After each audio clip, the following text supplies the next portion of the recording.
Good morning everyone, I'm Alpha and welcome back to my channel. Today I will make wild rose and lavender soap.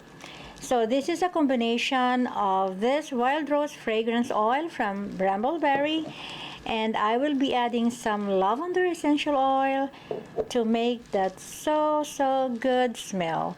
And I will be using red mica from Nurture Soap and orchid mica from Brambleberry, and I will be needing some titanium dioxide, and all my colors are mixed with olive oil.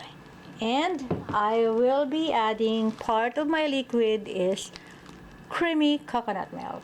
So let's get started.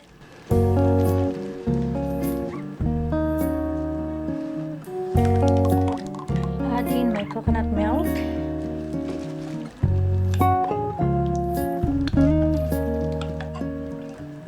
Let's get all the goodness of creamy coconut milk for this batch of soap.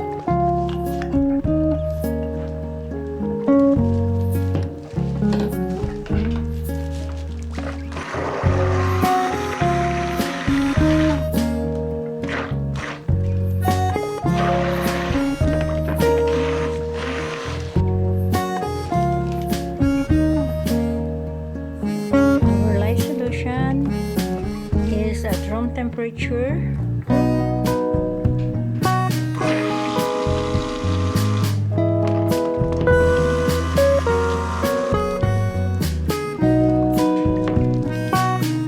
We'll add our wild rose fragrance.